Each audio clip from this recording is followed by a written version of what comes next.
Hello everyone, today we talk once again about the affirmation of the Muscovy Principality in late medieval Russia. This is a topic that we have already addressed a couple of times. I just created a medieval Russia playlist, which is something I do every time I have a consistent number of videos that talk about the kind of the same topic. At this point we kind of stick to the national level to make it simpler. I also made a playlist about medieval Slavs in general that is naturally also wider, and we give a look to this period of Russian history. It is often overlooked because there is a great transition into this phase between the Kievan Rus and, in fact, the Russia of the principalities, as it starts to be formed very quickly, actually, after the Mongol invasion. And the other videos you can go check. Some are just introductory. I made one actually on 9th century Russia, that the early Rus, that talks about the Rurikid dynasty and the affirmation of the Varangians in this area of Eastern Europe. Also something on Byzantine-Rus relations and the structuring of the Russian Church, 9th to 10th century. This is another title. But what we're mostly concerned now is this other video, The Golden Horde and the Rise of Moscow, 3rd to 15th century, that fundamentally addresses what we will be talking about today. Stressing actually in there the relation between the Russians and the Mongols, that is kind of the cornerstone in order to understand Russian history at this point. Basically, Russia was a Mongol protectorate at this point, and the history of the rise of the rise of Moscow fundamentally passes through the relations, and especially this relatively peripheral principality had, in fact, with the Khans of Sarai. If you're interested about the military, let's say, government of this story, you can go look at these other two videos I made. One is Medieval Russian Tactics, 14th to 15th century Muscovite Cavalry, actually 16th to mid 17th century, so this is more kind of early modern era, but nevertheless not a big much changes, especially in Russia, between the late Middle Ages and early modern, the early modern era in terms of warfare and tactics, despite perhaps just something very slowly. So what we do today is to give kind of a more compact and elementary and easy to follow explanation of not just of the affirmation of the Muscovite Principality, as a matter of fact, but also the transition from the Kievan Rus to the post-Mongol invasion phase, let's call it in this way, because that was a really a real, we can say, revolution, because I hate the term, etc., but it's really a moment of great and radical change, something that really messed up a lot. Naturally, you can always interpret the story also with some continuity, etc., but effectively this is one of the few moments in medieval history where you have a situation that is fundamentally completely overthrown in many ways, and in fact perhaps the greatest element of continuity that exists in pre- and post-Mongol invasion Russia is the one represented by the Russian Church. In many ways, even the same rise of Moscow is interpretable as the shift of the seat of the Russian Orthodox Church from Kiev, then to Vladimir, and eventually to Moscow. So we're talking about this enormous areas that is also difficult to frame in many ways. That covers the territories stretching between Lithuania and the Urals. That is effectively the limits of the Russian world. It would correspond fundamentally to today's Western Russia or European Russia, whatever you want to call it, and it's the story, in fact, of this very complex and rather old political and territorial formation that had been the let's say the Principality of Kiev, the Kievan Rus, as it's known, that was fundamentally a cluster of principalities put together, kept together prevalently for reasons of military defense in some ways, and whose influence actually stretched from the Black Sea to the White Sea in the territories more or less comprehended between the Dniester and Dnieper River, the Ladoga and Onega lakes, and the Dvina River. So it's actually also a very diverse area, territorially speaking. You pass from the steppes to the even kind of the desertic areas to the Arctic weather. The terrain is also kind of very different. Think about the all these rivers. Then naturally Russia is mostly characterized, especially in the area was most populated by the Slavs, by forests, rivers, marshlands, etc. So areas that were also pretty tough, and that in a certain sense granted even the survival of the Russian principalities after the Mongol invasion, because had Russia been kind of a flat land with nothing in the middle, the horse archer armies of the Mongols would have kind of extended quite more quickly their power over there, and even into Europe proper, into Western Europe. Instead, Russia was in many ways also this frontier. It remained a frontier during this time, because even the Mongol penetration was kind of halted, got bogged down in some measure. They didn't make it to expand. Probably they didn't have. Actually, yeah, the Kievan Rus was literally wiped out, so it's not that the Mongols couldn't, as a matter of fact, but nevertheless, we will see with Moscow and the other Russian principalities that fell under its power. It was at that point like the Muscovites acting on behalf of the Mongols in there, and with the disgregation, especially the Mongol Empire, you have basically the Khanate of the Golden Horde just in the east of Russia. These areas of Sarai, today's Russia, Kazakhstan, even the Ukraine. In the Ukraine, it was the Crimean Khanate that also was kind of at a certain point sided with the Russians against the Golden Horde, because also they kind of wanted to remain alone a little bit. But it's important because we explain it also in the military history videos. The rivers, the forests, the marshlands were a place where consistently the Russians were able to develop kind of their own settlements, their communities, their military organization, and to, albeit being dependent on the Mongols, because they definitely weren't a very strongly organized force, etc., maintained a certain degree of autonomy. And it's from this autonomy that the Muscovite princes managed to form something more consistent, something more unitary in many ways. And it was a progressive phenomenon, dynamic as you can imagine.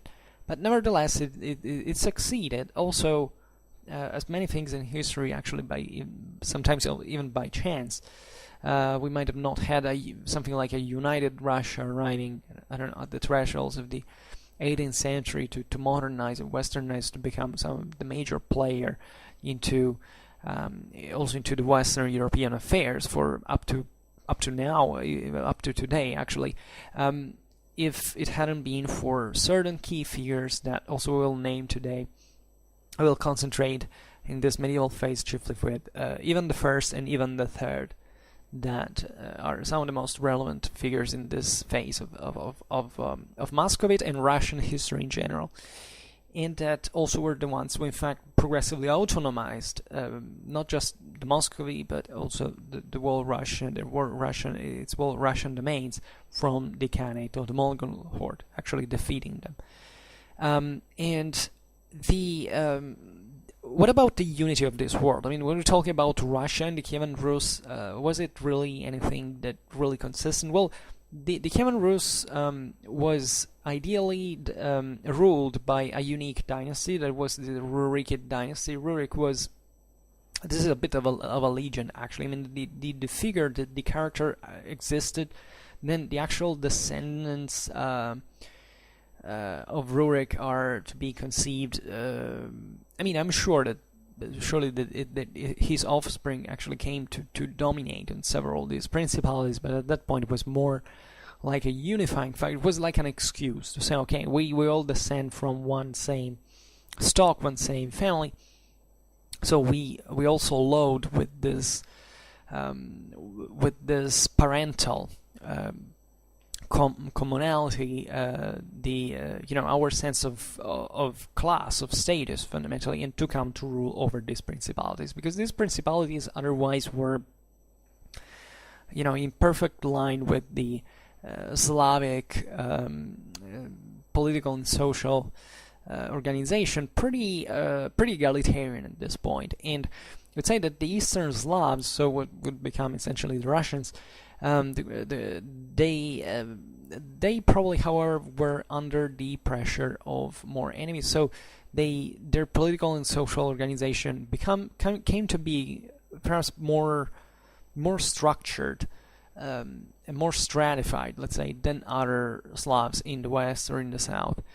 The reason being that the Russian world was a constant contact with the one of the steppes, that even before the Mongol invasion in the 13th century were actually pretty dynamic. It was full of this mostly Turkish origin peoples that, however, were also pretty mixed also with the Indo-Europeans of the steppes, that came especially to extend their power, just like the Mongols later, on southern Russia. So on this area that also today is Ukraine, that is more like the world of the steppe, where it was a kind of a crossroad, definitely, of many peoples, but also kind of a highway, because from the Ukrainian steppes you can go east towards kind of the rest of the Eurasian steppes, also passing the Caspian Sea, the Urals, and going to Siberia, and from there you can cross the Carpathians that are just there and enter into the Danubian Basin, which is what other peoples of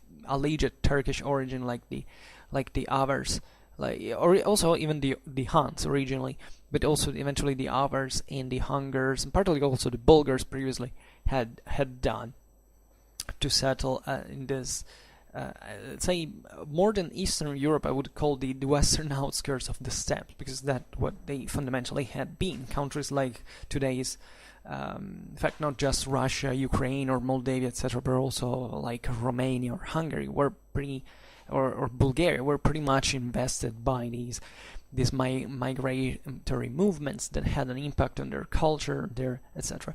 And in fact, in these areas, the hostility between the sedentary, to make it very simple, approximated by between the sedentary populations and the nomads of the steppes, had brought to the increase of the level of militarization.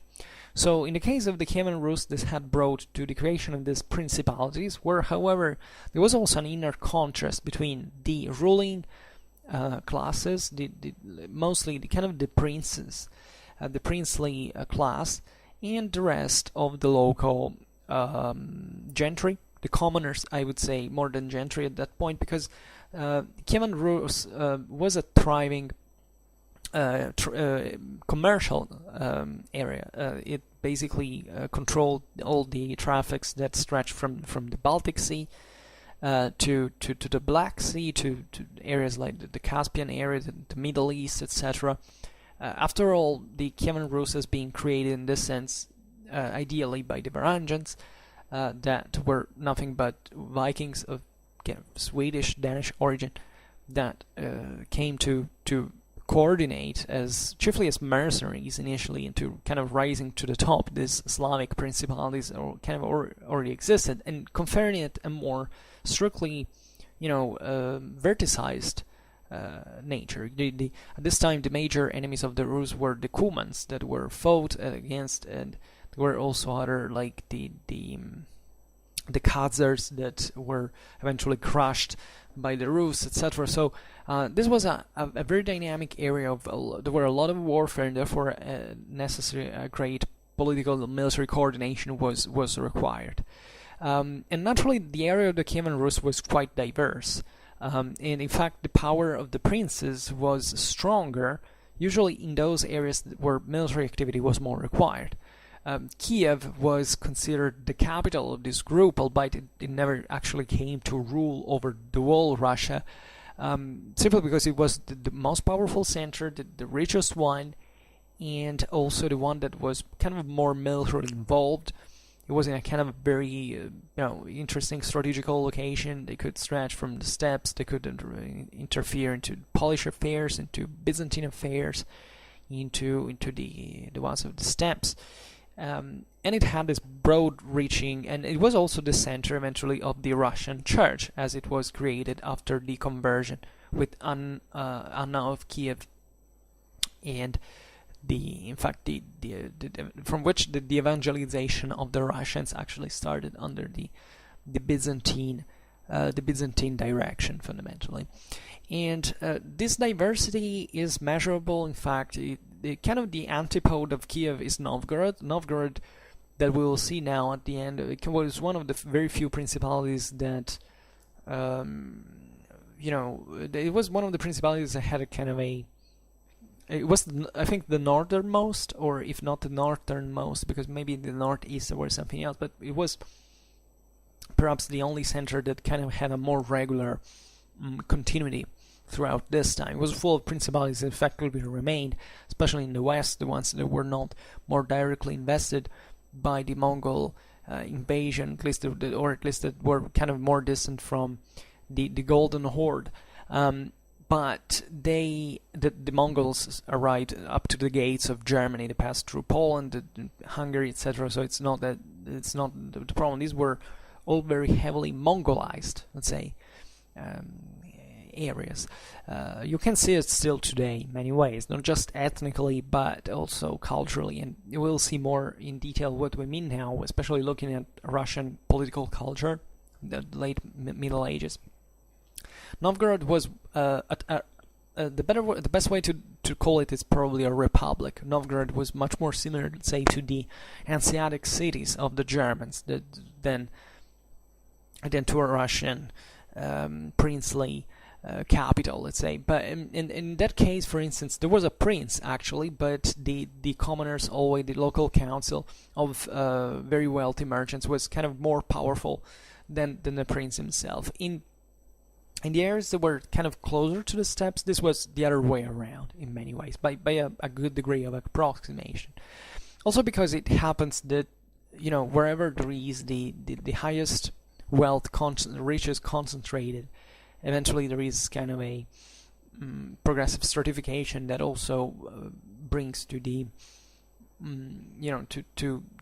to make the original equality kind of decline. And in fact, the same Kievan Rus kind of become to decline as a kind of I can say, of united system, which never was, but sort of a sort of cohesive group, even before the Mongol invasion. Like the Mongol invasion is like the H-bomb on it. It razes everything to the ground, sometimes literally. And this is this huge storm that hits pretty harshly the Russians, and modifies their culture, their way of living, their way of thinking, and so on. But let's say that there had been towards the 13th century's general crisis that eventually brought also to a very weak, if not non-existent, resistant to the Mongols in many cases. Now the Mongols naturally were the most advanced military of the time when they came into the West, so they this is pretty normal actually. But let's say that there were also some progressed reasons for the decline, and not just of the Russian world, but for instance also of the Muslim world. Think about the Abbasid Caliphate, or Persia, etc., that were invested by the Mongols. That in a way changed forever the history of those areas that actually installed themselves there. And when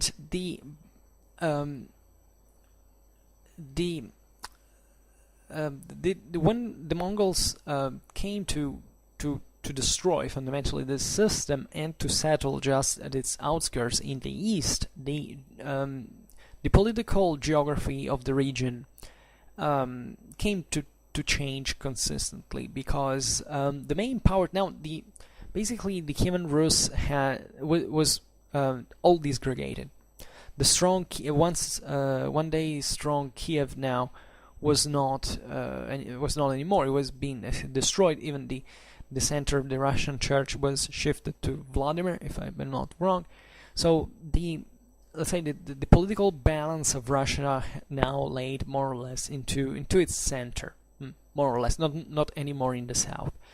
And there were also other players now that had a kind of an influence over this area. That was fundamentally in the west. It was Lithuania. Lithuania had been growing consistently, was one of the few powers in the Baltic, not actually precisely on the Baltic, but in the Baltic region, broadly meant, that was not wiped out by the Teutonic Order. Actually, they were kind of their bitterest enemy, and they kept expanding. Lithuania had a very important role in the history of the whole Eastern Europe, because it wasn't much of a very widespread. I mean, it wasn't a very developed country, telling the truth. It was rather primitive in many ways. Poland was kind of a huge civilization in comparison to it. And we know that Poland, kind of even for Western standards, was still a kingdom that had many troubles to concentrate, to emerge, to structure itself. So, but Lithuania was kind of all about war. It was still sometimes not really a tribal nation, but it still had its military that could make the difference in the relation between the East and the West. And Lithuania, in fact, got involved pretty heavily into Russian affairs. Also, there is not really a real, exact border. This is typical of Eastern Europe. Is that even that this starts from Central Europe, that you don't find an actual physical border that says, like the Alps. I mean, more or less what's from one side or the other. Or Britain, that is an island, is an archipelagus, also with Ireland, etc., that more or less makes on their own, on the Pyrenees, etc. Central and Eastern Europe have always been kind of very open, not just much to one another, but also mostly from the steppes. This is particularly evident during the migration era, but even at this time there were still, nomadic populations of the steppes that were actually settled on purpose by sovereigns like the ones of Poland, of Bohemia, of Bohemia. I'm not sure actually, but I think surely of Hungary, and even the same Russia were settled into these lands. In fact, the Russians distinguished traditionally between the Swoi Pagani. I think it's pronounced in this way. It means our own pagans. There would be fundamentally the kind of Ugro-Finnic populations that had always dwelled in these areas, even actually before the Slavic migrations, that the Slavs had relatively coexisted with up to the Mongol invasion, where instead these different pagans now had arrived, because they were kind of coming from Mongolia, that they had never been seen, at least in the way that they came into the West. Now that these massive armies of Mongol cavalrymen that controlled most of Eurasia at this point. So the point I was going to make is that Lithuania is fundamentally open to Russia in some ways, like it's open to the West. So this brought, politically speaking, for this country to play a bit of one side and the other, because Lithuania was undecided at this point whether to go with Russia or to Poland. We know that from the end of the 14th century and eventually at the beginning, I think I don't remember. I think in the 40s, like of the 16th, definitely the Lithuanians sided in this confederation, this union, with the Poles, with the Kingdom of Poland, and therefore they chose the West. And this was a very important signing, because history excuse me, might have gone in a completely different direction if the Lithuanian prince Yagyla had actually married the Russian princess of the great prince, etc. Because you can imagine this bloc would have now been completely oriented towards different directions. Instead, the Lithuanians had not just joined the Poles, but at that point also converted to Christianity. Yes, because the Lithuanians were some of the last. I think it was at least on European soil, the kind of one of the last, at least, major political entities to convert to Christianity. This happened, in fact, at the end of the 14th century. At that point, they had remained pagan, not because this much of beliefs as you may believe. It's actually about politics. It was a way to say, okay, we want to be on our own, and religion just was a way to stress this. It's not that, by the way, Eastern Europe was this immensely, very intensively Christianized area, but Christianism could happen very formally. Actually, Christianization could be carried out very, very formally.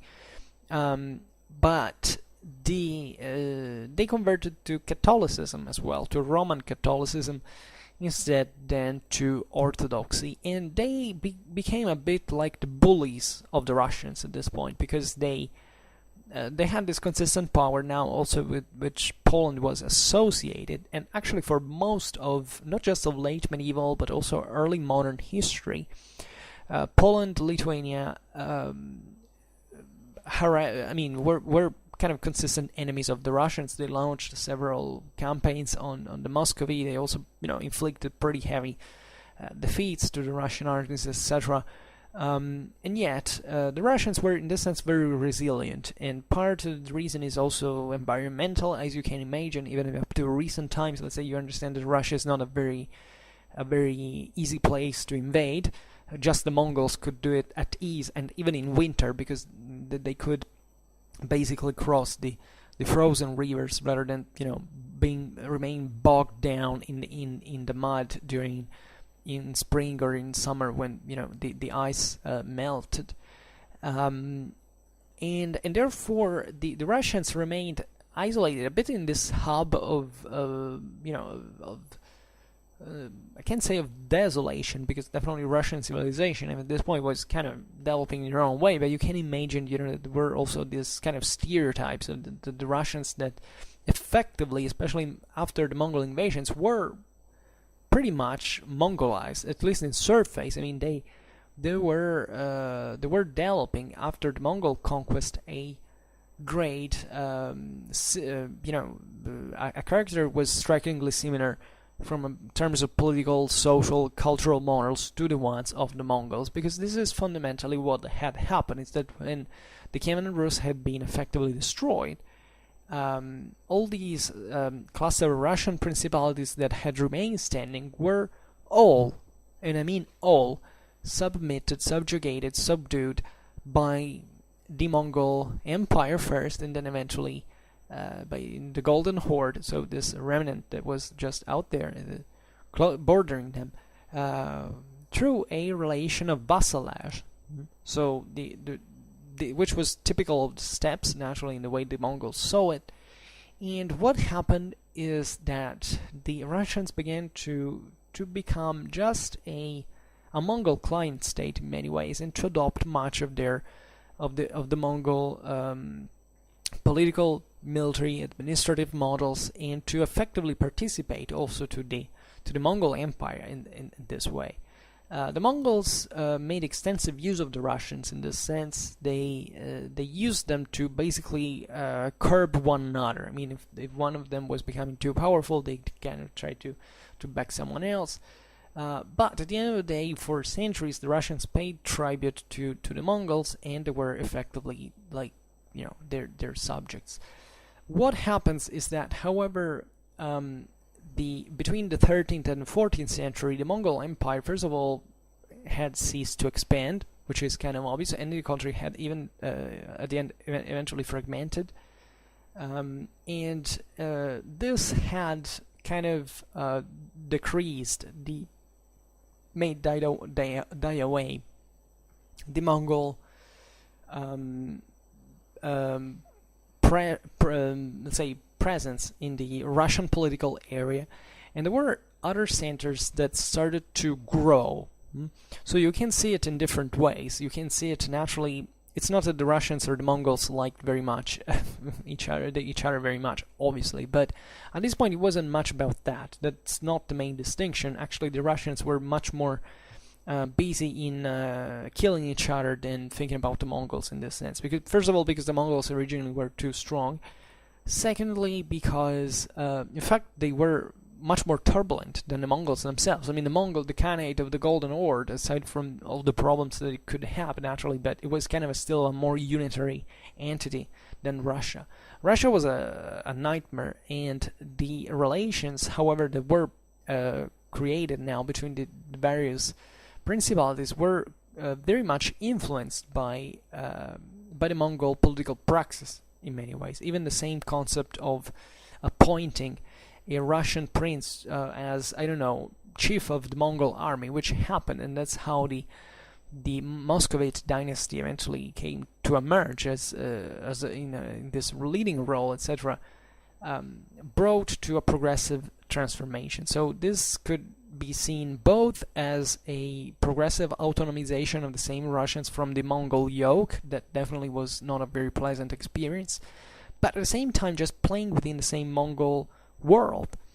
And that's why even a figure like Ivan I was known as Kalita, which means fundamentally money bag, because he had, I think it was the one, or his, I don't remember where it was actually him, but at a certain point the Muscovite dynasty is entrusted by the Mongols the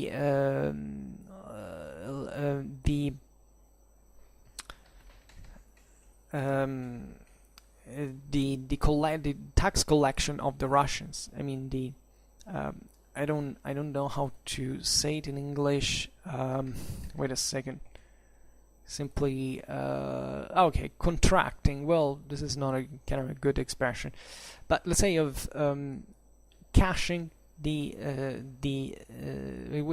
became responsible for the tax collection or the tribute collection that the Russians owed to the Mongols. And this naturally meant that in the process, whoever was entrusted to do this was actually taking part of the money. Actually, the Mongols made use also of foreign tax collectors. They could be Persians or Italian merchants or others that in this sense were even more reliable, because they were either kind of already businessmen, they weren't related to the local interests, etc. But it's obvious in this sense that the reliance even on Russian princes to do this equated to a growing interest, or better, a growing dependence on the Golden Horde's Khanate, on the political, on the Russian political balance, and to the necessity fundamentally of controlling the Russian, because this was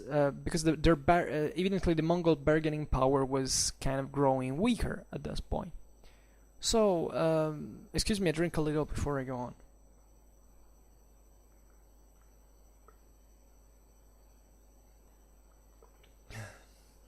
Here we go. And the main principates that benefited from this were definitely Novgorod and Moscow. And Novgorod, as we were saying before, had always been a bit detached from the main events of the Rus in a chiefly for geographical reasons, and not only actually, because it was in the northernmost area, close to the Baltic Sea, the Ladoga Lake, and it was directly involved into the Baltic trade, so that Novgorod usually exported amber, furs, and all this, and timber, and all this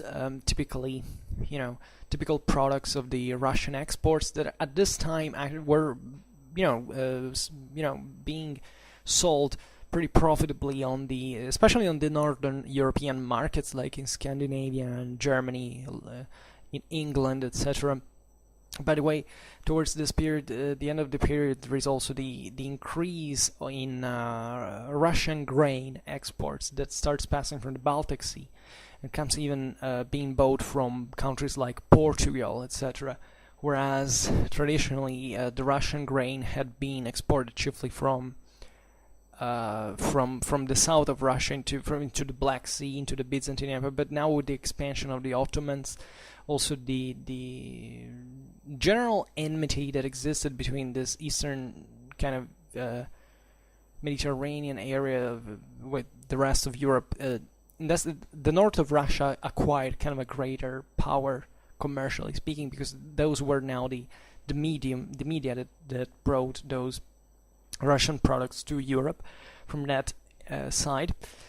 And Novgorod had its moment definitely of splendor, economically speaking, as a republic, as a wealthy merchant republic, but at the same time kind of grew weak in over time. Like there are many Western observers that say that towards the end of the 15th century, so also kind of very the Novgorod militia, for instance, was kind of no use. It didn't serve much, whereas now Moscow, as we will see, was growing radically and was coming to seize actually Novgorod, to incorporate it in its domains. By the way, consider that Russia is huge, so even distances now make a big difference. And in the middle, there is also fairly nothing. So one thing is to control an area that, the same geographical, extensionally the same area, but whether there are, it's well infrastructurally served, it's urbanized, etc. Russia was pretty wild at this point. So even distances had this extra lack of local resources in order to be covered in many ways. It's consistently cold area. The technology of the time was not was pretty it had many difficulties to cope with these environmental conditions, etc. Moscow, naturally there were many other powerful principalities in Russia that they're kind of overlooked because they but the Novgorod is to remember, because it also extended its influence on areas like the Karelians, of Karelia, and populations like the Chud, etc. So they had expanded, but there were other powers like Rostov. Novgorod, now I'm looking at the map, was actually the truly northernmost power that reached the White Sea, actually. Then there was Polotsk, Smolensk, Chernigov, Preyaslav. Kiev was still there actually, but there were Volodymyr Alich, also there was kind of southwest, and Ryazan. So yeah, these are all other centers. Then there is Moscow that starts rising actually from a very peripheral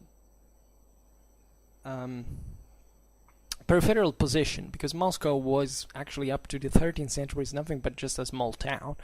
It was even the Kremlin, where the city actually still stands now, was pretty it was built on this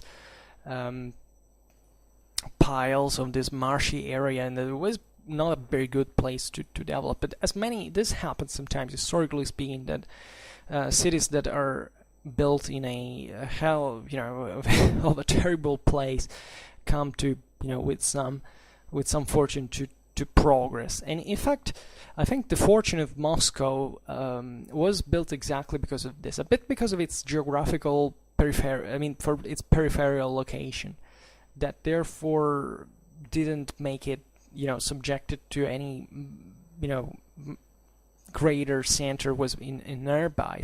But secondly, also the fact it was a kind of a small, recent emerging power probably brought not much the other Russians, but the Mongols to underestimate it, and actually choosing the Muscovite princes for being for participating into the Mongol administration, as we said before, and to make the Muscovy rise. And this is really what Moscow owes its success to. Obviously the ruling dynasty was very smart, was very clever. They exploited a lot, But at the same time, if it hadn't been for the Mongols, Moscow would have not made it to the top, because without the support, these privileges that the same Mongols granted to Moscow in order to control the other Russians, the problem would have been very difficult to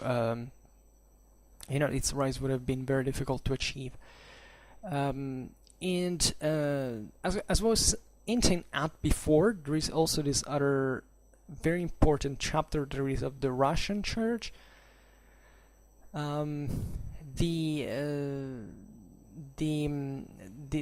Basically Moscow managed to shift the Orthodox metropolitic seat from Vladimir to itself. I mean, to Moscow itself. And this happened under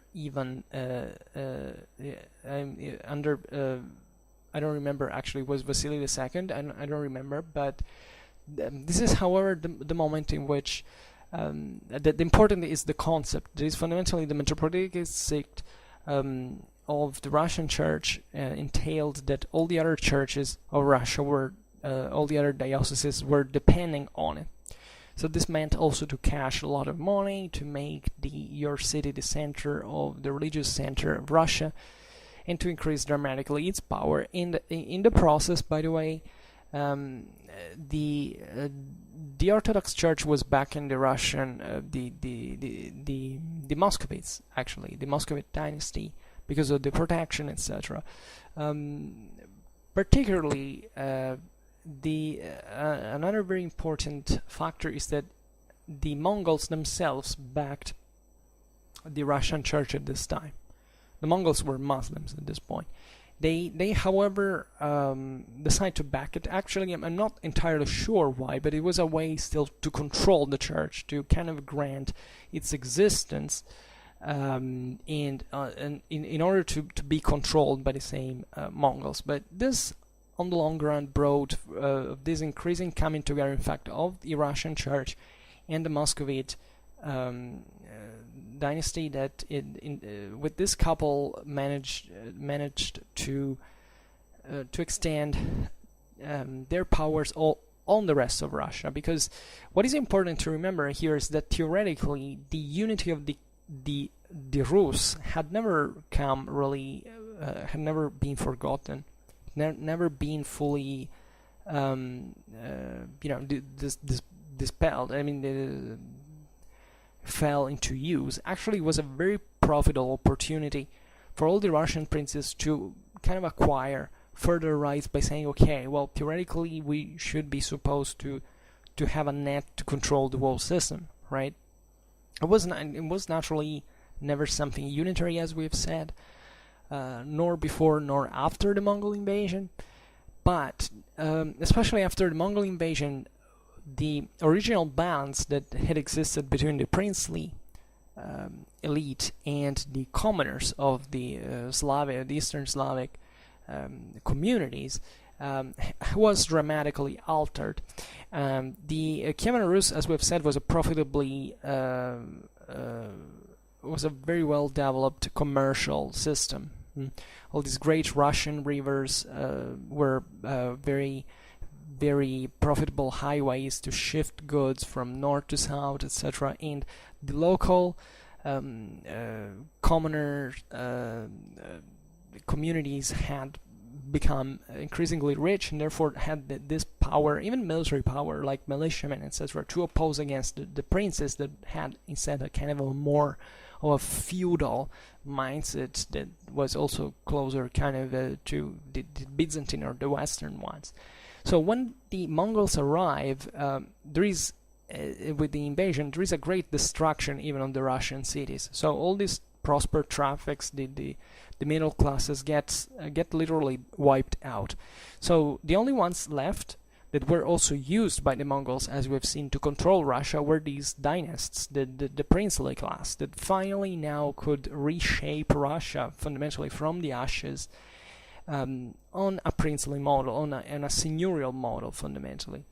And this is what you see, what you observe in here, that Russia is now fundamentally princely in nature now. There is the local communities, the commoners are very, very weak. They can't contrast anymore the retinues of the noblemen that now are also increasingly mounted. And what is striking here is in fact the similarity that exists between the Russian nobility at this time and the Mongol one. They're basically identical. If it wasn't for kind of the different ethnic origin, they were exactly the same thing. They had the same equipments. They had the same military organizations. They had even the autocratic model of the steppe was extremely enticing from the Russian princes, because it was based on sheer sense of domination. I mean, the idea that not like in the West, where the king is just an appointee fundamentally, that is brought there to ensure peace and order and the rights of the local communities. The Russian nobility at this point has the fierce character of the Mongol, of the chieftain, of the steppes chieftain, that doesn't give a damn who you are as long as you have vanquished him with arms and you can extend its power on here. So this is why Russia, in many ways, became something so different from the West in many ways. Although I personally, by approximation, think that Russia is a Western country in the sense that, of course, that they're ethnically white. In spite of the heavy kind of steppes influence naturally even there, but let's say ethnicity is not much important. Just think mostly about the language that is Western. The alphabet is Western. They are Christians, so they're perfectly Western in this sense, but it's still consistently different even from neighboring countries, like in fact like Poland, like other areas, like Scandinavia, etc., because they developed a political culture that was not just heavily but massively influenced, if not overlapping, with the Mongol one of the steppes, and in the way that we will see now that the Muscovy empire, I would say, was exactly the same model of the steppes, without mentioning that fundamentally, even from when the Khanate of the Golden Horde didn't vanish in a day. I mean, the Russians just autonomized themselves from there, but they kind of passed on the offensive in the 16th century, whereas previously they had just kind of defended themselves from the Mongols. But this took, in fact, centuries, and in the meanwhile, even many Mongol noblemen were actually entering the Russian nobility, like becoming boyars, like all the other Russian nobles. So even in here, the symbiosis, the osmosis, and the hybrid with the Mongol world was very, very high. And if you're more curious about this in the videos, especially on the military organization, the tactics, etc., the Mongol army, the Russian armies of the period, that this is incredibly evident, and I explained that kind of in detail. So towards into the 14th century, Moscow rises. And rises fast, and they also come to assume, under the reign of Ivan I, between 1328 and 1340, the title of the Grand Princes of all Russia. And this is a title that the Muscovite princes actually bought from the same Mongols. So this is particularly important because you realize it wasn't a Russian title. It was effectively something that at least the Mongols granted to them. So this really makes you understand in perspective how the Mongol the Mongols were there, and how actually the Russians were within the Mongol world, and they acted accordingly. And at the same time, as we said before, they also obtained the prerogative of the tribute collection in all the Russian principalities. This is particularly important because before we said that, in fact, the Mongols couldn't reach a I mean, they obtained the submission of every single Russian principality, but they didn't quite reach the kind of northwesternmost areas. Nevertheless, controlling one of these principalities like Moscow, that was also kind of close to the Mongol, to the Khanate geographically, was a way to kind of extend the Mongol control, even from within the same properly Russian world into up to its the outskirts from the other side. So this is also how the Mongols kind of kept control of the situation until effectively they gave too much power to the Muscovites, and they were kind of obliged to do it because the alternative would have been to lose control of the whole system otherwise. So there are certain dynamics that evolve pretty unexpectedly, or at least in ways that can be apparently reversed at the beginning, that at the end of the day they get out of control. Well, this was effectively one of those situations. And just a word on even the first Caliph. He was the Great Duke of Vladimir and Moscow. And this is when when Moscow had acquired Vladimir, and together with the that in fact was the seat of the metropolitic the metropolitic seat of the Orthodox Church, that eventually was even passed to Moscow proper.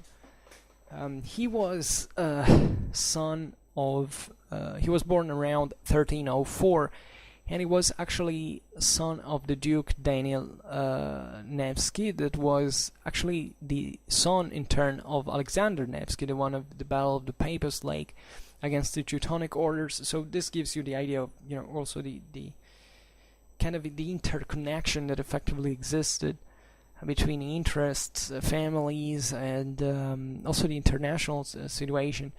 And in 1325, Ivan inherited the Great Duchy of Moscow from his brother George, and he was appointed as Grand Duke of Vladimir in 1328 by the Khan of the Golden Horde. So this is particularly important because every single Russian prince had to be appointed as prince by the Mongols. So they had to pass necessarily from the Mongol confirmation, from the Mongol agreement, let's say, concession, whatever you want to call it. And he was very clever, even basically achieved through a very clever policy of matrimonial strategies to extend his power over several of the neighboring principalities. So you see here, we're talking about a dynastic world. We're not talking about a principality where the local communities could have a say in the thing. Now it was just these principalities were a private possession of the single princes. So and of this kind of theoretically unique dynasty that kind of intermarried always into the same pool. So to maintain intact, in fact, as always with matrimonial strategies, the assets that were always trying to be enlarged, or at least to be put together, to be unified through familiar ties. And it's Ivan that makes of Moscow the capital of this system, and that shifted the metropolitic seat of the Russian churches in there from Vladimir.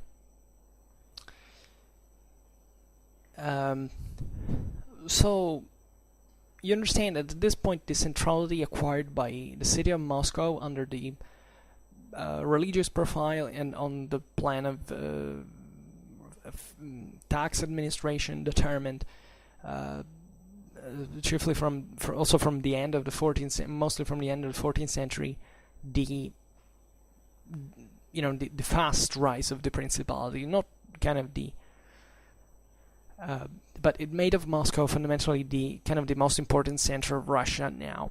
And the other most important phase of the rise of the Muscovite state that consolidated its power fully into Russia was in the second half of the 15th century under Ivan III, also known sometimes as Ivan the Great, that ruled between 1462 and 1505. And he was actually even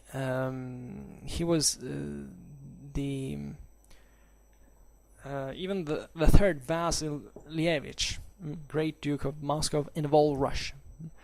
He was born in 1440 in Moscow and also died in Moscow in 1505 by Vasily II, and he had risen to the throne in 1462, and his political action is characterized by the efforts that he made in order to give the Muscovy the character of a unitary state that could coordinate all the other single principalities. Because always bear in mind that there wasn't really any sovereign national entity at this time. I mean, it was really, in a fully dynastic fashion, the stronger that came to extend its influence on the rest of the principalities. So under Ivan III, what you have is the enlargement of the Muscovite power in a fashion that is able to frame now, definitely even from a sort of institutional profile, the other Russian principalities under Moscow. Ivan III is famous also for his wars and victories over the Tartars that he fought between 1471 and 1487, and that put an end fundamentally to that shook off, as it's often said, the Mongol yoke from the Russians, and kind of that's the moment where the tides turned fundamentally in terms of that balance that I was talking to you about before between the Russians and the Mongols, and also even against Lithuania, that he managed to defeat after he had been attacked, etc., in 1494. And interestingly enough, he was recognized by the same great Duke of Lithuania, Alexander, sovereign of all Russia. This is particularly important because it shows you how, in spite of the dependency on the Mongols, the Russian system was still pretty much open towards other directions. As we said before, even just think about the extension. These were principalities that stretched from the Carpathians to White Sea. So it was kind of pretty big, and so the fact that Lithuania had now a say in assessing who was the ruler of Russia is particularly important, because especially after the decline of the Mongols, now it was Lithuania the other major threat for Russia, and it's incidentally the same source of authority that recognizes the sovereignty over all Russia to the Muscovite Grand Duke. Excuse me, I drink a little once again.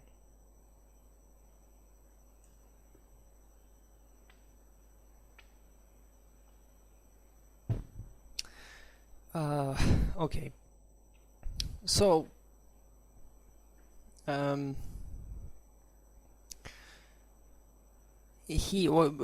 the third rose to the throne when he was pretty young. He was only 22. He was married already by 10 years, and with a princess that his matrimonial strategies were also quite important, and he eventually, will see that especially his second marriage was fundamental. We'll see now why.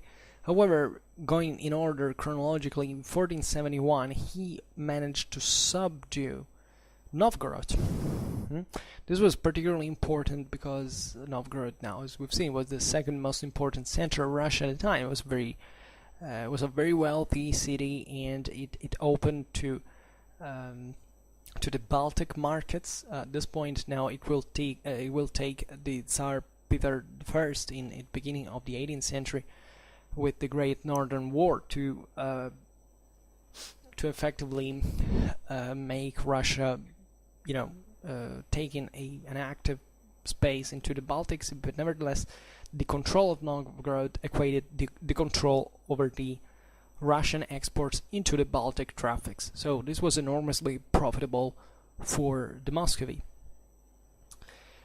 And naturally Novgorod crumbles pretty much under the pressure of the Muscovite military. It was also pretty much was far better organized and more kind of Tartar in nature. Therefore, more kind of with this kind of more also unity of command and autocratic and intimidatory means, etc.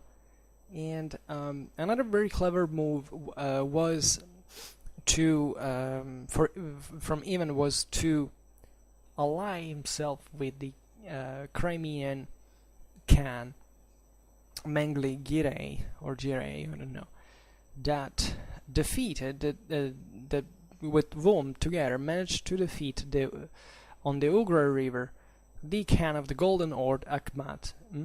So this was particularly important because he manages to involve the Crimean Khanate into a fight against another Mongol entity fundamentally. Very importantly, he pushed further further east as well. In 1487, he managed to subdue the kingdom of Kazan, and eventually he extended his power to other very important centers of Russia, that is Vologda, Ryazan and Tver. But perhaps, and arguably, well, but still very important, the most important political achievement of Ivan III was his second marriage with the originally Catholic princess Sofia Paleologa, in 1472, which was actually the nephew of the Emperor Constantine XI, was the last emperor of Constantinople. So this was an extremely meaningful marriage because it allowed Ivan III and his own successors to acquire, at least ideally from their perspective, the political and religious legacy of the Byzantine sovereigns. Originally, as we said, Sophia was Catholic because she had been educated in a way that could be presentable to the Western monarchies for political ties, etc. But then this opportunity came to marry the great Duke of the Muscovy, and therefore she proclaimed herself to be Orthodox and not Catholic. This is kind of also interesting because, by the way, at the time of this thing, there were certain religious clashes in Russia that were, consistent. There was a divided between kind of the spiritual and legalistic approach to religion. The second one was called kind of a Judaistic heresy, more based on the law on the right than actually the spiritual thing. So even in here, you don't have to think of Russia as now firmly and radically and perfectly orthodoxly perfect orthodox, let's say, or defined as Orthodox. This was a moment of consistent change with the expansion of the Muscovy, of also the change in the relations with the other kind of local powers. So even the choice of religion was something that was kind of on the table for eventual opportunities that could arise, alliances. Instead, this goal is particularly important because it also gives this marriage is particularly important because it also gives Russia definitely an orthodox character, where the Great Duke of Muscovy is also the leader of the not really the leader of the church, because in the Orthodox Church it's not like in the Byzantine Empire, but something very very intimately related to it, in terms of political power and religious power. A very strong bond that characterized Russia up to, in fact, the Soviet Revolution. But it was progressed, as we have seen, because the Russian Church had at that point kind of already backed the Muscovite prince, and aside from the strictly religious legacy, also the political one is definitely very, very important, because at this point Ivan III starts even signing some documents calling himself for the first time Tsar, that is in fact Caesar, and it was the imperial title that the Byzantines had, and that now was acquired by the Russians. So the idea of Moscow as the third Rome after the original Rome, let's say, and then Constantinople, is something that is formed here consistently with actually initially already with the shift of the metropolitic seat of Russia from Vladimir to Moscow, but also especially through this blood lineage that, in fact, with the offspring of Ivan III and Sophia, came to be a matter of blood. The idea that the Byzantine world, the idea of marrying, marrying a Byzantine princess was a privilege. That it was a kind of a something that had been craved from many sovereigns, especially in the West, because that equated also the chance of entering to be part of sharing the imperial authority in many ways, of the being part of the imperial family, possibly even claiming inheritance rights over the empire. The Russians started with this actually pretty early, where the Ottonians were asking, as Holy Roman Emperors, or whatever they were called at the time, because the Holy Roman Emperor is something you start to find in the sources, mostly from the 12th century as a name. But as emperors of the West, is that the Russian princes of Kiev already married the Byzantine princesses, so also in here that there was an ancient bond, an ancient tradition of marrying, of marriages between the Byzantines and the Russians, and after all, the same Christianization of Russia had passed through the relations with Byzantium. And what is very fascinating in many ways is that especially in Russian art, even during the Mongol period, where the Russians were fundamentally cut off from Byzantium, as even in the political geography, and they were so heavily Mongol in culture, in material culture. It's all over the place. I mean, every aspect gives us this evidence. In art, when they had to depict themselves, they kept depicting themselves as kind of a Roman with a Byzantine in Byzantine fashion. So this is particularly interesting, and it's kind of a problem even for military historians, because sometimes we look at these figures of 13th or 14th century Russian princes, and they look like those Byzantine frescoes and illuminations with the typical iconography of warrior saints and all. But as a matter of fact, with this kind of classical style armors and all this stuff that the Byzantines were quite kind of, whereas the average Russian prince at the time on the battlefield would have looked just like a Mongol chieftain. So this is also pretty interesting and has its own importance, because it shows you how, at least from an ideological point of view, the Russians had never forgotten the benefits that could derive from exploiting the imperial legacy of Byzantium, and also the religious one.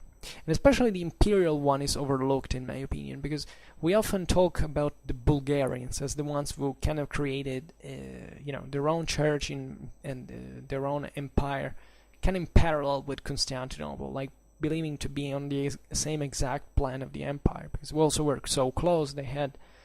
They posed a threat to the same Constantinople. They were, etc. But even the Russians developed something similar. And especially the dynastic phase of Russia, the post-Mongolian invasion one, possibly also saw a kind of a revival of these ambitions, because at that point was it just about backing the prerogatives or your own dynasty. And this dynasty was definitely not just like one of all the others. They kind of theoretically all descended from the ancient dynasty that was in fact several centuries old at this point. So they had this dynasty had been intermarrying with the imperial one of Constantinople. They theoretically belonged to this great sum of principalities that also brought to an imperial mindset to be developed, because when just think about the Kievan Rus. Theoretically, Kiev asked all the other Russian principalities as a form of submission, right? Theoretically saying, okay, we are the strongest ones, we are the center of the Rus, we have our metropolitic seat in here. You ideally belong to us. So this is not just the Rus, but the Kievan Rus. Also, we call it historiographically in this way. So now even the third exploited this kind of further dynastic opportunity of forming this bond with the Byzantine princess and making her the ancestor also of the rest of the Muscovite dynasty. So that's pretty interesting. And we could tell other things. At this point, Russia we're at the very end of the Middle Ages. Russia is expanding in many ways. It's consistently lagging behind compared to the developments of the West. They're still very much medieval world, like than an early modern one, and it will take a lot in order to modernize Russia, as you know, historically. But this increase in the Muscovite power and extensions of its political range, the range of political action, brings to a development in diplomacy, definitely. That was especially directed by the kind of the Minister of Foreign Affairs, the Yak. This was the title in, I believe it's pronounced in this way, at the Muscovite court. And the key figure here was Fyodor Kurizin, that also was impressive, especially in isolating internationally the Polish-Lithuanian kingdom, in order to eventually weaken it on the Russian front, let's say, and to get what the Muscovites wanted from them, that it was in that case the recognition of the sovereignty of all the rest of Russia. There was a friendship between Ivan III and Stephen the Great of Moldavia, simply because Helena, that was Ivan's daughter, was married to Stephen. There was even a treaty of friendship with Matthias Corvinus in 1486. and even certain approaches with more faraway lands, like the Austria of Maximilian I of Augsburg, and with Denmark, that was definitely important for concerned the trade routes in the Baltic Sea, because if the Russian exports had to arrive into the North Sea, into the Atlantic Sea, Ocean, they had to pass through the straits between Denmark and Norway, so that was definitely important.